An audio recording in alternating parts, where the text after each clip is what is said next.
In education, response to intervention is an approach to academic and behavioral intervention used in the United States to provide early, systematic, and appropriately intensive assistance to children who are at risk for or already underperforming as compared to appropriate grade or age level standards.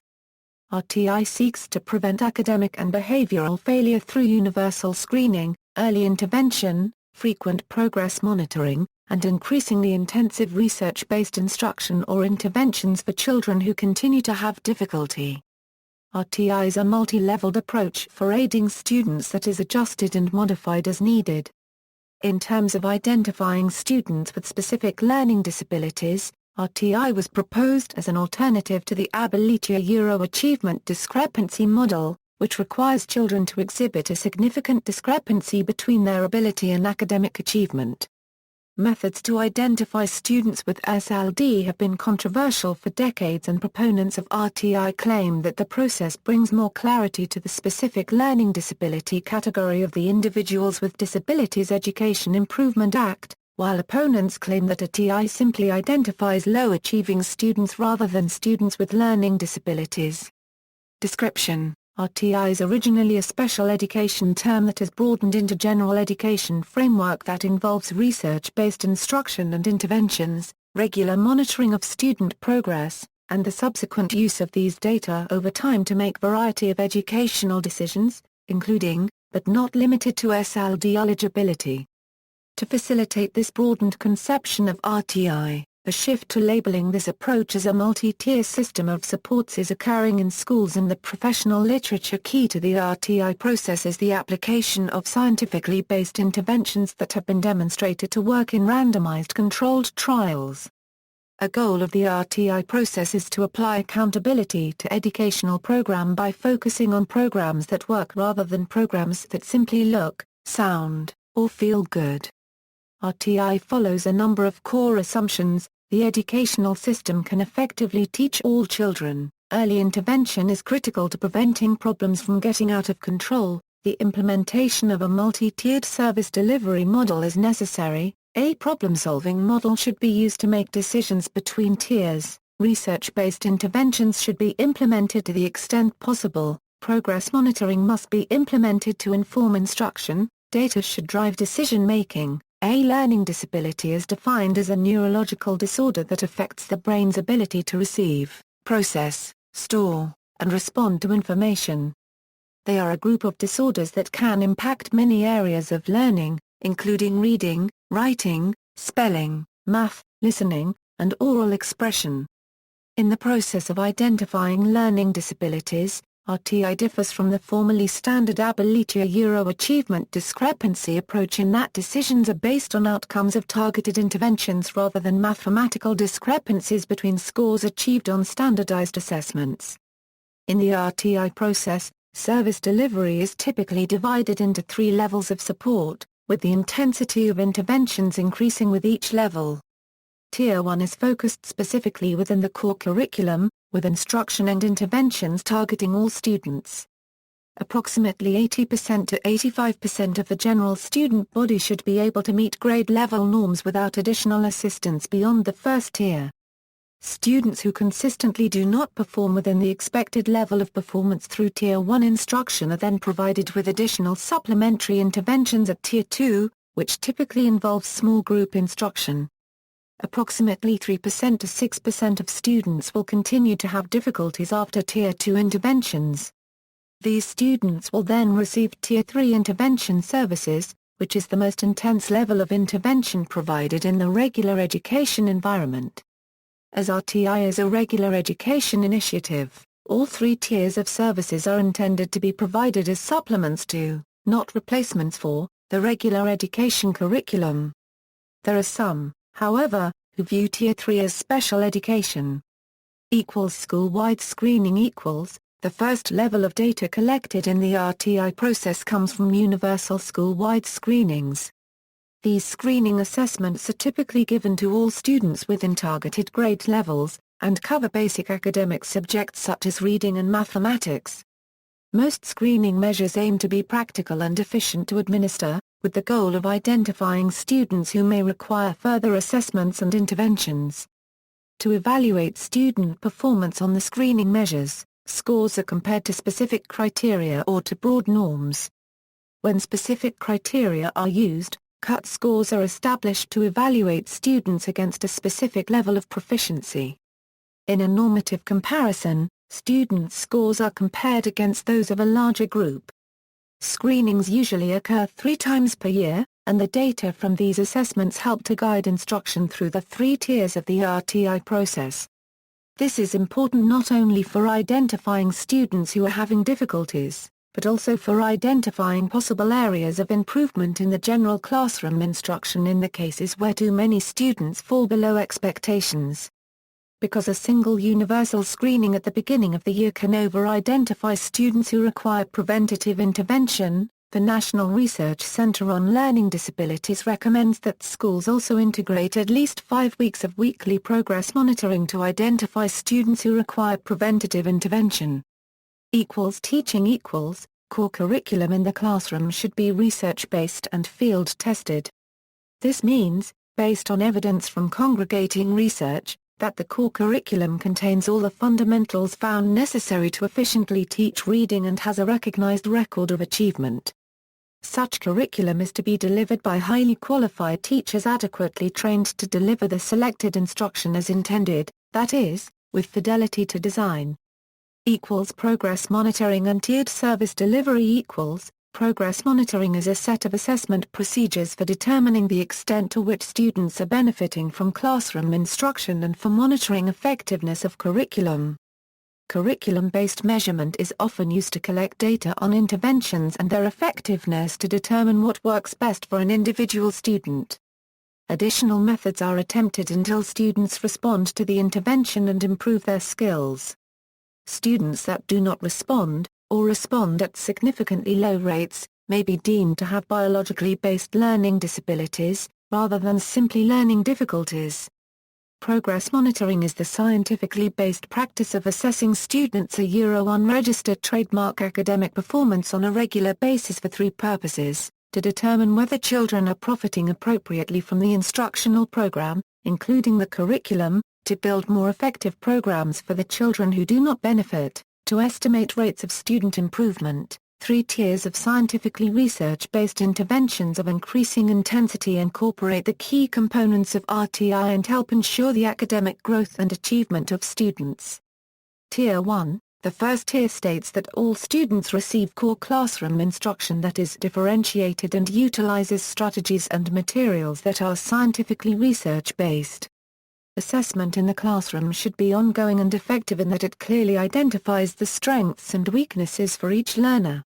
Any necessary interventions at this level are within the framework of the general education classroom and can be in the form of differentiated instruction, small group review, or one-on-one remediation of a concept. Progress monitoring in Tier 1 uses universal screening assessments to show individual student growth over time and to determine whether students are progressing as expected. In this process, data are collected, students are identified using benchmark scores, and measurable goals are set for the next data collection point for those who display difficulties. The team then follows a problem-solving process to determine interventions for at-risk students that will work within whole class instructions. The classroom teacher implements the interventions, observations are conducted to ensure the fidelity of the classroom instruction, and the problem-solving team periodically reviews the progress of students. Tier 2, in the second tier, supplemental interventions may occur within or outside of the general education classroom, and progress monitoring occurs at more frequent intervals. Core instruction is still delivered by the classroom teacher, but small groups of similar instructional levels may work together under a teacher unregistered trademark S instruction and/or guidance. This type of targeted instruction is typically for 30 minutes per day, 2 to 4 days per week, for a minimum of 9 weeks. This targeted instruction may occur in the general education setting or outside in a smaller group setting with a specialized teacher. In Tier 2, the main purpose of progress monitoring is to determine whether interventions are successful in helping students learn at an appropriate rate. Decision rules are created to determine when a student might no longer require extra interventions, when the interventions need to be changed, or when a student might be identified for special education. Oral language abilities at the onset of reading intervention programs are an excellent predictor of final outcomes. Both English as a first language and English language learners demonstrate that the greater the oral language impairment, the greater the associated growth from RTI. Phonics-based Rti programs are most effective prior to Grade 1, however, after Grade 1 comprehension and mixed Rti programs are associated with greater effect sizes. Tier 3. Tier 3 is for students who require more intense, explicit and individualized instruction and have not shown sufficient response to Tier 1 and Tier 2 interventions. This type of targeted instruction is delivered for a minimum of 2 30-minute sessions every week for 9 to 12 weeks.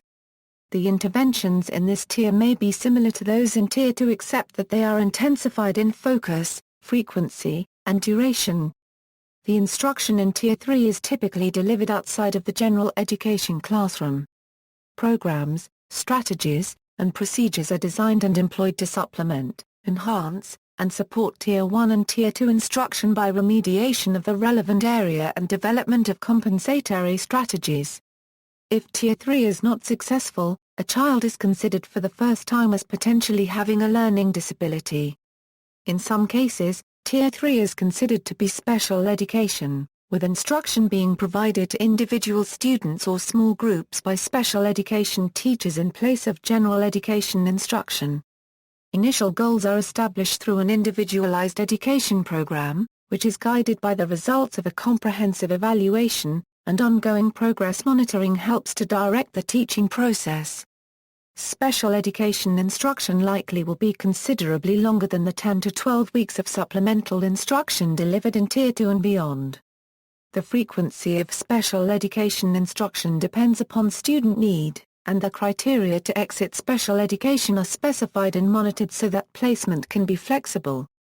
Behavioral aspects of RTI. RTI can also be implemented to support positive behavioral functioning through positive behavior interventions and support systems. PBIS is a framework that is used for assisting school personnel in implementing and organizing evidence-based behavioral interventions that enhances students' unregistered trademark social behavior. PBIS utilizes the same principles that are characterized in academic RTI procedures: universal screening, progress monitoring, data-based decision-making, and implementation of evidence-based interventions. Within each principle, students are taught effective strategies that are essential for supporting teaching and learning.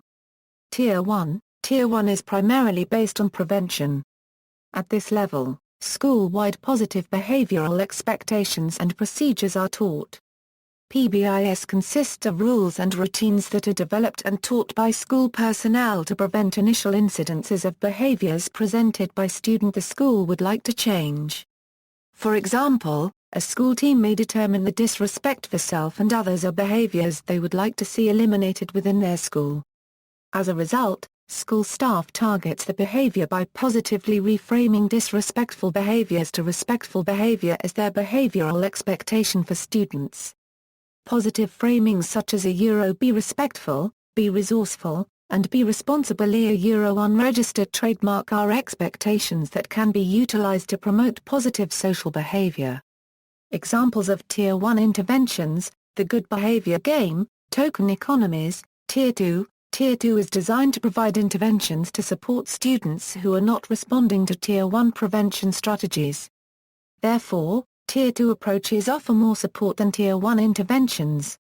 Because fewer students require Tier 2 services, students are at risk for engaging in more serious, problematic behaviors. Within Tier 2, simple functional behavioral assessment are used to identify students' unregistered trademark functioning to support individualized interventions and strategies.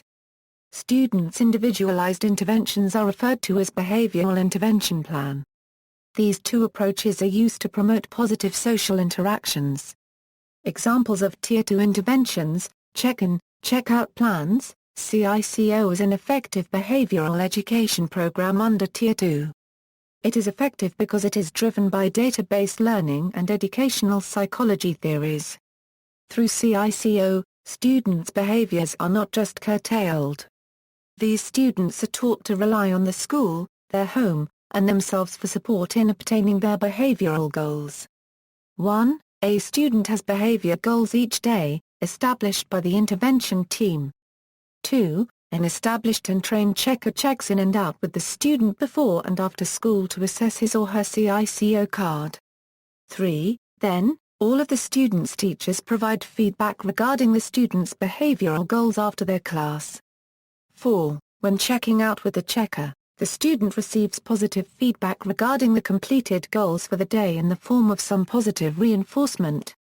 5. Lastly, the child's home guardian signs the card each day after school, which strengthens one of the most important aspects of education, home-school collaboration, learning and education psychology theories tied to the CICO process. 1. Self-monitoring students are a part of this intervention to overcome their struggles and make good choices. Greater autonomy increases a student's positive behavior because the school and its educators have given this student confidence and control over his or her own behavior instead of just relying on strict discipline. Therefore, a self-monitoring environment is a safe environment for the student to choose to change his or her behavior. CICO can take regulatory strategies from this learning theory that is practiced in the general classroom. In the general classroom, to instill self-regulation strategies, which are needed for proper apprenticeship, teachers must include many interventions within their curriculum to ensure that students know how to self-regulate. Since not all students adopt every strategy, it is important for teachers to identify a range of strategies that can be used for self-regulation within these interventions.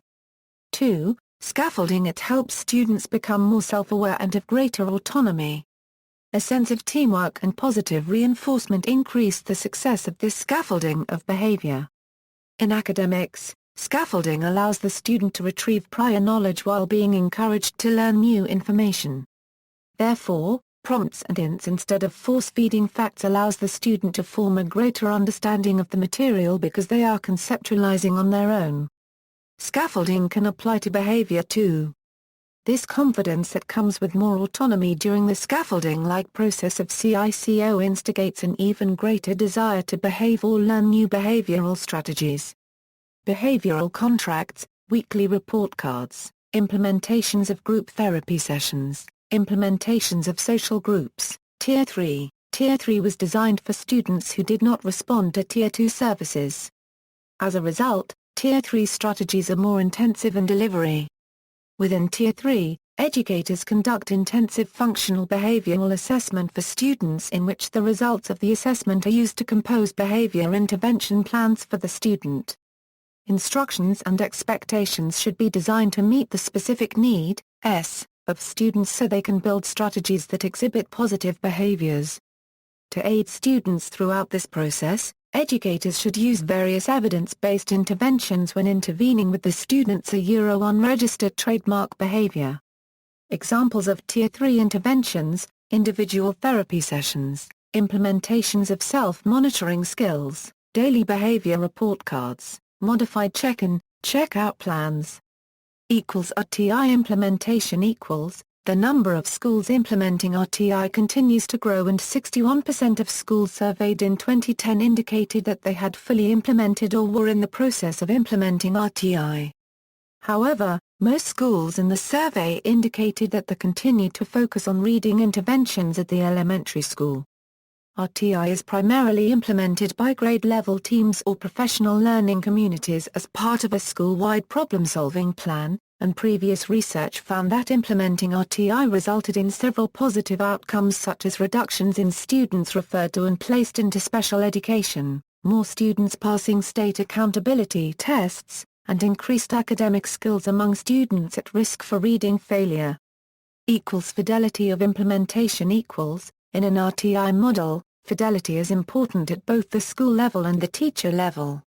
Although the concept of fidelity of implementation is supported by research and is generally viewed as common sense, there are practical challenges associated with achieving high levels of fidelity. Factors that can reduce fidelity when implementing instruction include complexity of the interventions and the time required to implement them, inaccessibility of required materials and resources, low perceptions expectations of effectiveness, low numbers, expertise, and motivation of those who deliver the interventions. Factors that can increase fidelity when implementing an RTI model include well-functioning professional learning communities, using a universal screener that is brief, aligned with the curriculum, result in reliable data, and is validated for screening decisions, using a data management system that is easily accessible by classroom teachers, implementing interventions that address the skill deficit of students, identifying and addressing class-wide needs, establishing well-defined decision rules, clear leadership from the building principle, ongoing training and professional development, key stakeholders working together in a flexible manner to improve student learning, use of standard protocol interventions for Tier 2, not making entitlement decisions until the RTI system is in place and well established. Classification of RTI. RTI is general education process that is used in schools to ensure students receive the supports they need to be successful and excel in school. In the educational literature, RTI is often referred to as a standard protocol approach, as a problem-solving model, or as a hybrid of the two.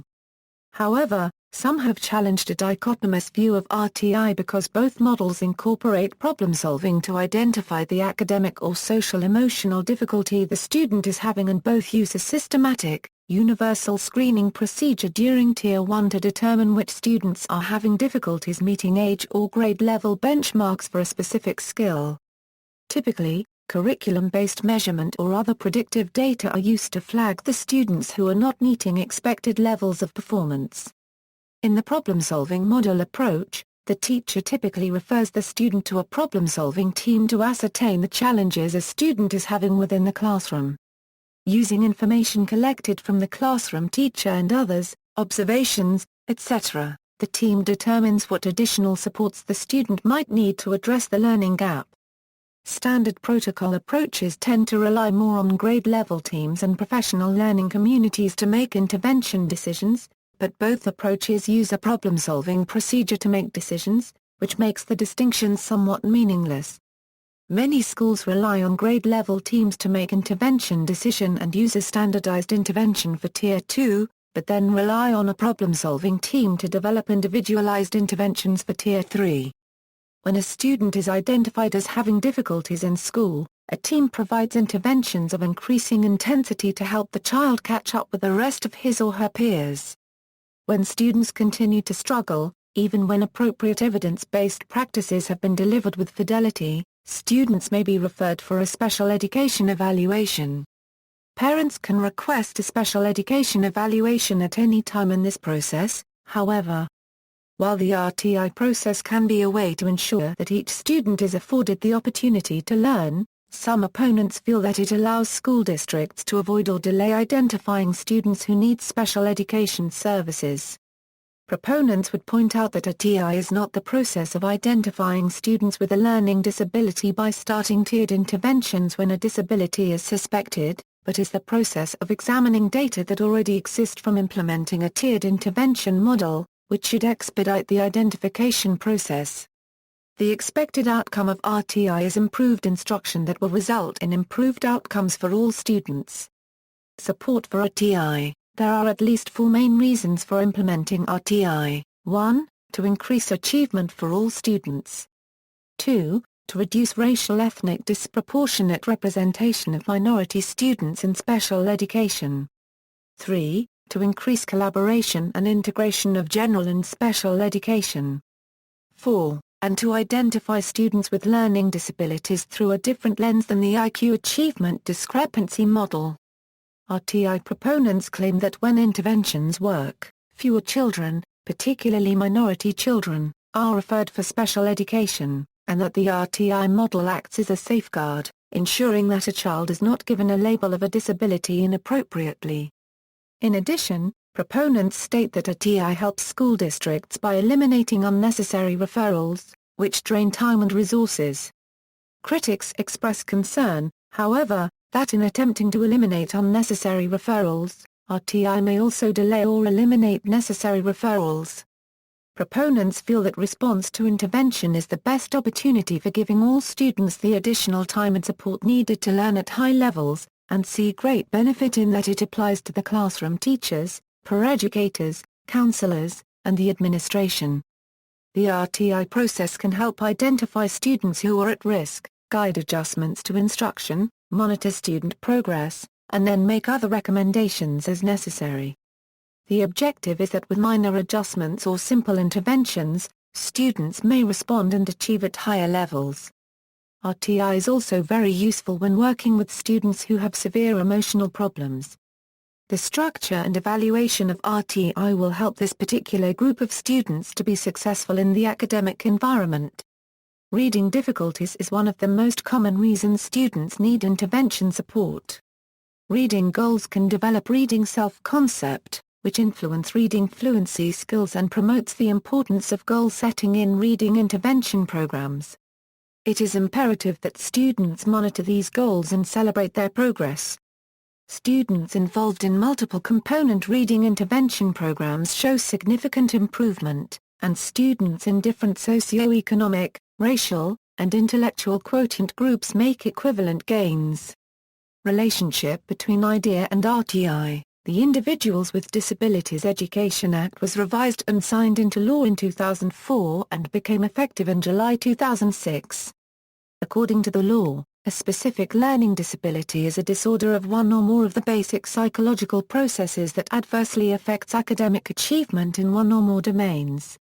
There are three methods of Sld identification under IDEA, as defined in A Section 300.8, c. 10, a discrepancy between a ability and a achievement failure to respond to scientific research-based intervention. Alternative research-based procedures for determining whether a child has a specific learning disability. The third method is often considered a processing strengths and weaknesses model. The 2004 reauthorization of IDEA makes mention of RTI as a method of part of the process of identifying SLD. In diagnosing learning disabilities, schools are no longer required to use the discrepancy model. The Act states that a local educational agency shall not be required to take into consideration whether a child has a severe discrepancy between achievement and intellectual ability. A response to intervention is specifically mentioned in the regulations in conjunction with the identification of a specific learning disability. IDEA 2004 states, a local educational agency may use a process that determines if the child responds to scientific, research-based intervention as a part of the evaluation procedures.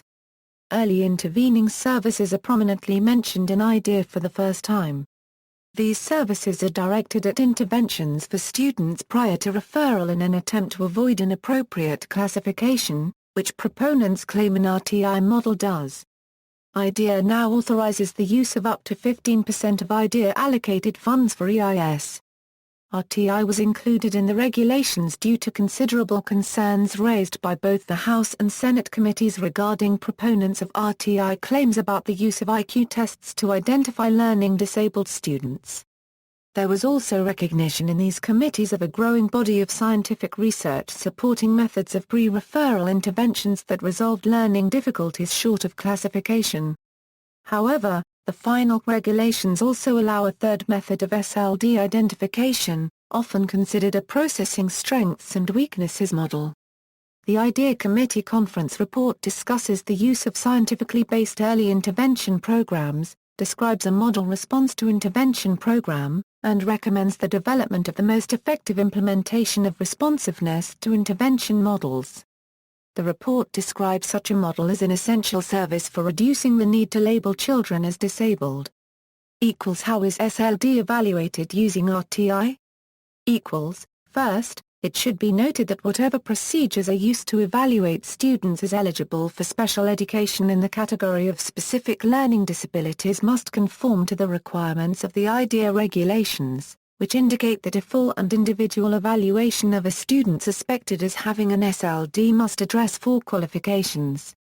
First, the evaluation must document that the child does not achieve adequately for the child's age or to meet state-approved grade-level standards in one or more of the following areas, when provided with learning experiences and instruction appropriate for the child's age or state-approved grade-level standards: oral expression, listening comprehension, written expression, basic reading skill, reading fluency skills, reading comprehension, mathematics calculation, mathematics problem-solving Euro.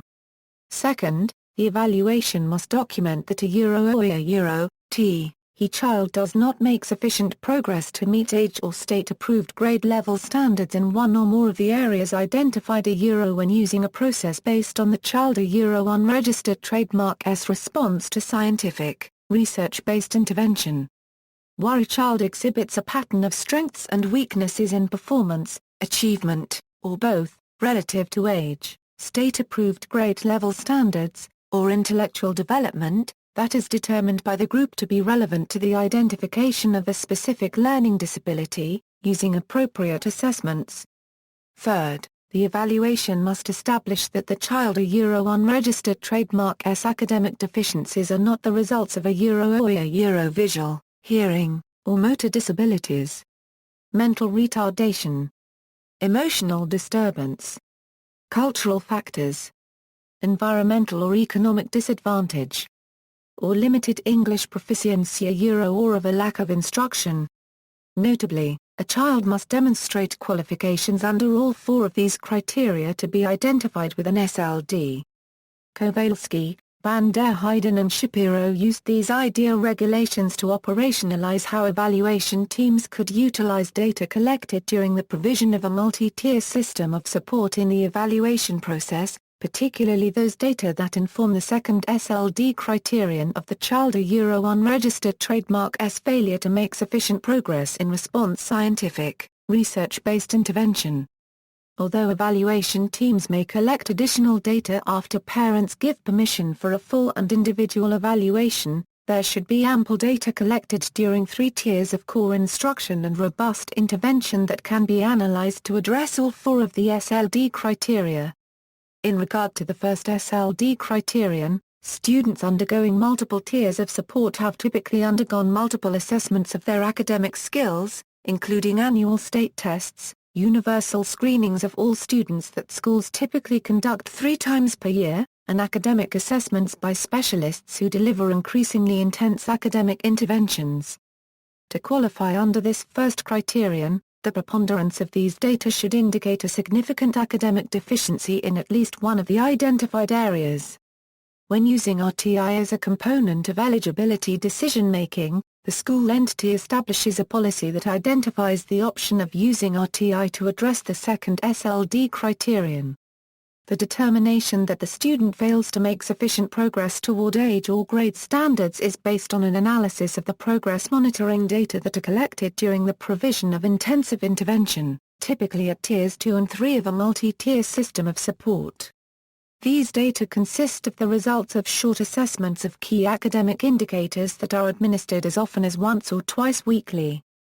These data are graphed and rates of improvement calculated so that school teams can determine whether their interventions are working.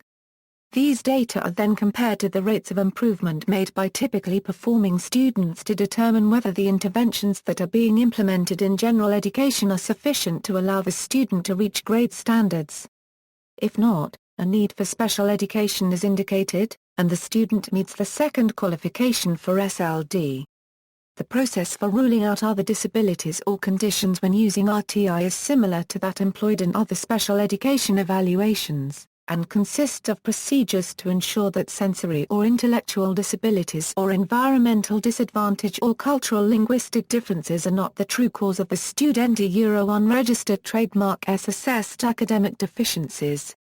Establishing that the student Euro unregistered trademark S deficiencies are not the result of a lack of instruction, however, requires that the evaluation team document that the school has sufficiently provided good core instruction in the basic skills and robust interventions when students have failed to profit from typical instructional practices. The evaluation team must also show evidence that the school personnel conducted repeated assessments of the student Euro unregistered trademark S academic problems and communicated the results of those assessments to the student Euro unregistered trademark S parents. Schools that use a multi-tier system of support at a high degree of fidelity can typically readily rule out lack of instruction as a cause of the student Euro unregistered trademark S academic concerns. On the other hand, in enacting this provision, Congress was demonstrating a concern that students might be identified with a disability when the actual cause of their academic failure was ineffective schooling. Identifying students with SLD in failing schools is arguably problematic. Response to Rti criticisms point to delays in identifying students needing special education, difficulties in accurately determining the presence of a learning disability, and the amount of training needed by general education teachers. Rti can require additional work for teachers, and a potentially significant change in expectations represents a great source of resistance toward Rti. Another criticism of Rti is that while its core assumptions include that the educational system can effectively teach all children, interpretations of the approach often do not account for gifted education. An inverted pyramid showing analogous increasing interventions for gifted children could be added to the model so that all children are addressed. A framework for such an approach has been developed by the Montana Office of Public Instruction. Concerns and criticisms of Rti for Sld classification. Criticisms of the Rti model first surfaced in 2004 when IDEA identified it as a viable method for use in Sld eligibility determination. Some feel that Rti is valuable for prevention, but see little empirical support for using Rti to determine learning disabilities, and have concern that it could be used to delay or deny services to children with learning disabilities. Some also argue that there are many unanswered questions about Rti implementation, and that proponents have tended to gloss over or ignore criticisms of the Rti approach. Several major research efforts have supported these contentions through findings suggesting that Rti does not produce reliable sets of responders and non-responders. If Rti does not produce reliable sets of responders/non-responders, it would be difficult to use this approach to determine learning disabilities. Technology application to Rti. Technology is becoming increasingly important in improving instructional practices and student achievement. Tools that educators can utilize within their classrooms include weblogs, wikis, RSS aggregators, social bookmarking, online photo galleries, audio-visual casting, Twitter, and social networking sites. Many of these tools can be used for team-based learning and in facilitating students' use of higher forms of thinking such as analysis, evaluation, and synthesis. Properly integrated technology can increase student learning in areas such as motivation, collaborative learning, critical thinking, and problem-solving. Some techniques that have been found to work in education include identifying similarities and differences, summarizing and note-taking, reinforcing effort and providing recognition, assigning homework and practice, utilizing graphic representations of concepts, cooperative learning, providing objectives and feedback, generating and testing hypotheses, providing cues and questions, and using advanced organizers. Technology-rich environments can also be effective for at-risk students, and can motivate students to stay in school and hopefully lessen the achievement gap.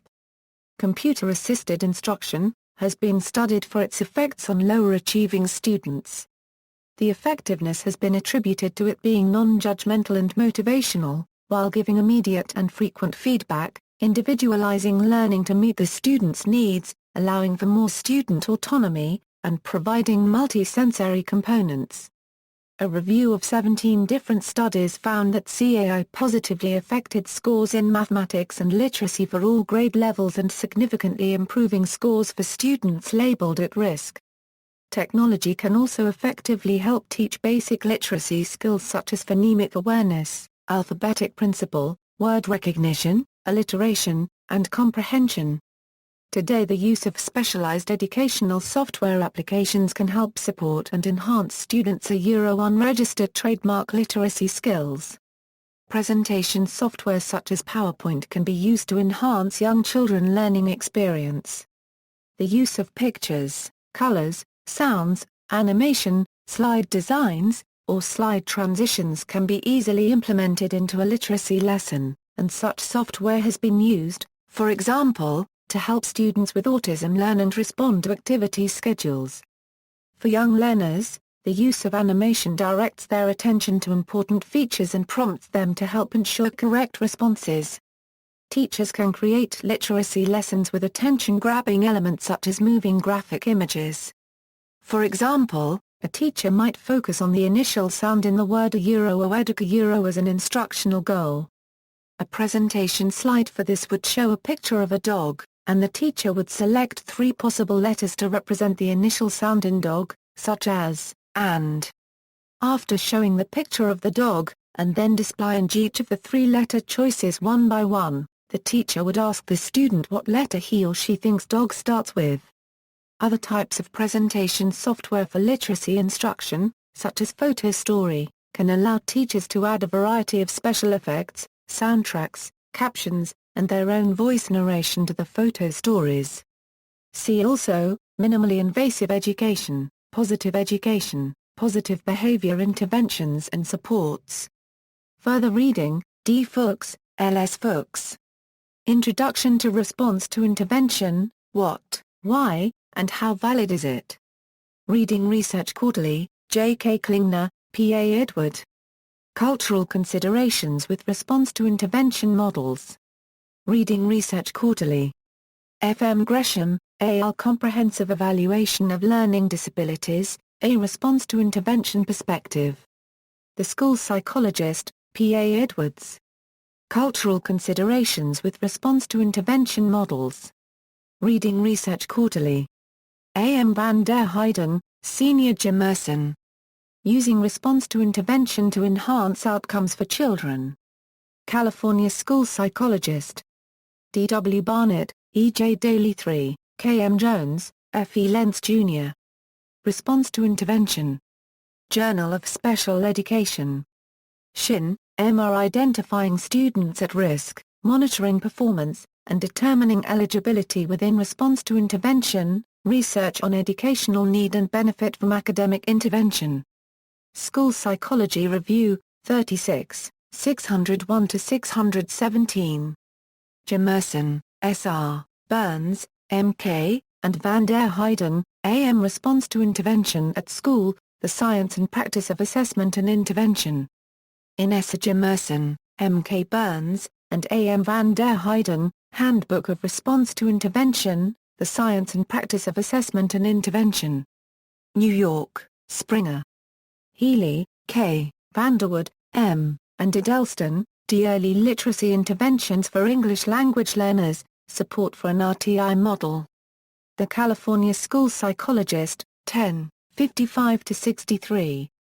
Fuchs, D., Compton, D. L., Fuchs, L. S., Bryant, J., and Davis, G. and Making Secondary Intervention Work in a 3-Tier Responsiveness to Intervention Model, Findings from the First Grade Longitudinal Reading Study of the National Research Center on Learning Disabilities. Read-Write, 21, 413-436. Fuchs, L. S., and Fuchs, D. A Framework for Building Capacity for Responsiveness to Intervention. School Psychology Review, 35, 621-626. Notes. General references, Barley, Z., Lauer, P.A., Arens, S.A., Aptrup, H.S., Engelet, K.S., Snow, D., and Akiba, M. Helping at-risk students meet standards, A Synthesis of Evidence-Based Classroom Practices. Centennial, Colorado, Mid-Continent Research for Education and Learning. Bath, A.E., Stubbing, K.K., Anthony, J.L., Denton, C.A., Maths, P.G., Fletcher, J.M., and Francis, D.J. Agreement among Response to Intervention Criteria for Identifying Responder Status. Learning and Individual Differences, 18, 296-307. Bloom, Craig, Auercade, Jack. Perrett, Howard P. Using Animation in Microsoft PowerPoint to Enhance Engagement and Learning in Young Learners with Developmental Delay.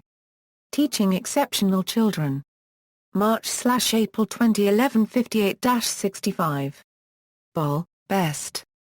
Kaplan, Mike D. Piskin, Barak Educational Blogging, Integrating Technology into Marketing Experience. Journal of Marketing Education. Volume 32 No. April 1, 2010. Retrieved on May 18, 2011 from jmd.sagepub.com. Breyer, D., Myers, D., and Simonson, B. Comparing a behavioral check and checkout intervention to standard practice in an urban middle school setting using an experimental group design. Journal of Positive Behavior Interventions, 13, 1, 31-48 doi, 10.1177/1098300709359026, Cheney, D., Linos, L., Mullins, C., Stage, S3 Validity Studies of the Daily Progress Report in relationship to the check, connect, and expect intervention. Journal of Positive Behavior Interventions, 35, 6, doi, 1098300712438942, Collins, A.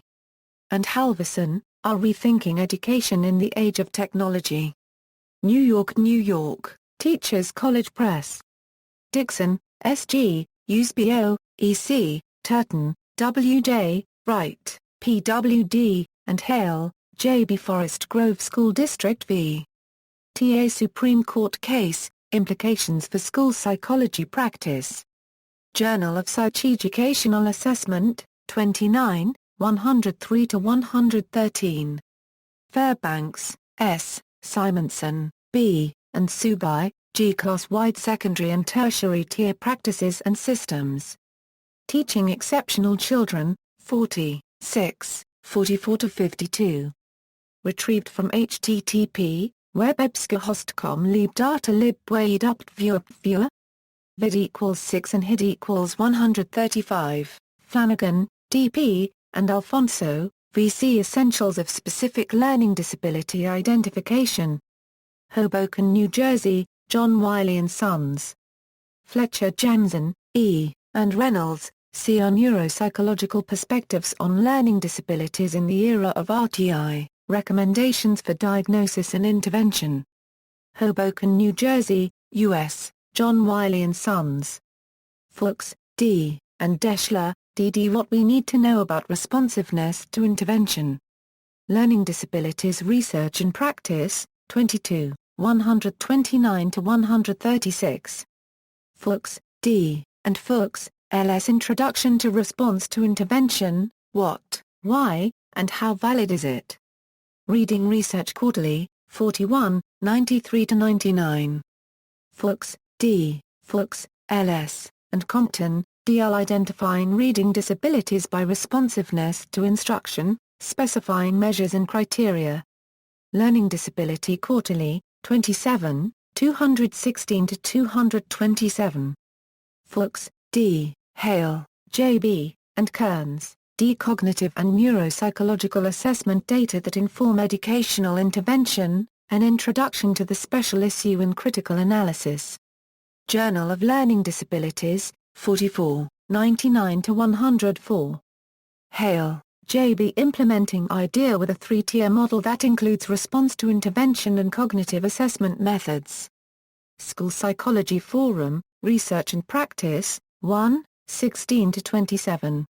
Hale, J., Alfonso, B., Berninger, B., Bracken, B., Christo, C., Clark, E., Cohen, M., Davis, A., Decker, S., Dunkler, M., Dumont, R., Elliott, C. Pfeiffer, S., Fiorello, C., Flanagan, D., Fletcher, Jansen, E., Geary, D., Gerber, M., Gerner, M., Goldstein, S., Gregg, N., Hagen, R., Jaff, L., Kaufman, A., Kaufman, N., Keith, T., Klein, F., Coker-Bryant, C., Lerner, J., Marshall, G., Mascalo, J., Mather, N., Mazzocco, M., McCloskey, G., McGrew, K., Miller, D., Miller, J., Mostert, M., Naglery, J., Ortiz, S., Phelps, L., Podajki, B., Reddy, L., Reynolds, C., Riccio, C., Schrank, F., Schultz, E., Samud Kleichman, M., Shaywitz, S., Simon, J., Silver, L., Swanson, L., Urso, A., Wasserman, T., Willis, J., Odrich, D., Wright, P., and Yelov, J. Critical Issues in Response to Intervention, Comprehensive Evaluation, and Specific Learning Disabilities Identification and Intervention, an Expert White Paper Consensus. Learning Disability Quarterly, 33, 223 Euro 236. Hale, J.B., Naglery, J.A., Kaufman, A.S., and Cavale, K.A. Specific Learning Disability Classification in the New Individuals with Disabilities Education Act, The Danger of Good Ideas. The School Psychologist, 58, 1, 6 Euro 14. Hale, J.B., Wyckoff, K.L., and Fiorello, CARTI and Cognitive Hypothesis Testing for Specific Learning Disabilities Identification and Intervention, The Best of Both Worlds. In D.P. Flanagan and V.C. Alfonso, Essentials of Specific Learning Disability Identification. Hoboken, New Jersey, John Wiley & Sons, Heath, C. and Heath, D. Made to Stick, Why Some Ideas Survive and Others Die. New York, New York, Random House. Introduction, pages 3 Euro 24. Hoyle, C.G., Marshall, K.J., and Yell, M.L. Positive Behavior Supports, Tier 2 Interventions in Middle Schools. Preventing School Failure, 55, 3, 164-170 doi, 10.110980387408346083, Lenhart, A., Madden, M., McGill, A.R., and Smith, 18 Content Creators. Pew Internet and American Life Project. Retrieved May 15, 2011, from http://PewResearch.org 670/Teen Content Creators. Machk, G.R., and Nelson, J.M. School Psychologists' Perceptions Regarding the Practice of Identifying Reading Disabilities, Cognitive Assessment and Response to Intervention Considerations. Psychology in the Schools. Published online January 2010. Marzano, R.J., Pickering, D.J., and Pollock, J.E. Classroom Instruction That Works. Alexandria, Virginia, Association for Supervision and Curriculum Development. Marzano, R.J. A Theory-Based Meta-Analysis of Research on Instruction. Aurora, Colorado, Mather, N., and Gregg, N. Specific Learning Disabilities, Clarifying, Not Eliminating, a Construct. Professional Psychology, Research and Practice, 37, 99 Euro 106. McIntosh, K., Campbell, A.L., Carter, D., and Dickey, C. Differential Effects of a Tier 2 Behavior Intervention Based on Function of Problem Behavior. Journal of Positive Behavior Interventions, 11, 2, 82-93. Retrieved from http://webebscohost.com libdata libway du detail. Vid equals 9 and hid equals 13 and sid equals 6 b699 beeb 681 d471, Mid-Continent Research for Education and Learning. National Educational Plan retrieved September 25, 2005, from http://www.edgovofsysospanzaichitnu. National Center for Education Evaluation Assisting Students Struggling with Mathematics, Response to Intervention for Elementary and Middle Schools. NetDay News. NetDay's 2004 survey results show 58% of students have cell phones, 60% email or IM adults on a weekly basis. Retrieved September 25, 2005, from http://www.netday.org/ news_2004_survey_results.htm. Pevry, S. Response to Intervention in the Social-Emotional Behavioral Domain, Perspectives from Urban Schools. Teaching Exceptional Children Plus, 6, 3, retrieved from http://webebscohost.com libdata libway du detail. Vid equals 14 and hid equals 111 and sid, Pilter, H., Hubel, E., Kuhn, M. and Malinowski, K.A. OE Introduction a Using Technology with Classroom Instruction That Works. Mackerel, Colorado. ASCD. Pages 1 Euro 14. Reynolds, C.R., and Shaywitz, S.E. Response to intervention, remediation, perhaps, diagnosis, no. Child Development Perspectives, 3, 44-47. Reynolds, C.R., and Shaywitz, S.E. Response to intervention, ready or not? Or, From Wait to Fail to Watch Them Fail. School Psychology Quarterly, 24, 130-145. Richardson, W. Blogs, wikis, podcasts, and other powerful web tools for classrooms. Thousand Oaks, California, Cohen. Russell, J&E Sorge Training Facilitators to Enhance Technology Integration. Journal of Instruction Delivery Systems 13, 4. Sadler, C. and Sugai, G. Effective Behavior and Instructional Support, a District Model for Early Identification and Prevention of Reading and Behavior Problems. Journal of Positive Behavior Interventions, 11, 1, 35-46 doi. 10.1177/1098300708322444, Sayowski, K.L., and Brown, Emma. Developing a Classroom Management Plan Using a Tiered Approach. Teaching Exceptional Children, 44, 1, 8-17.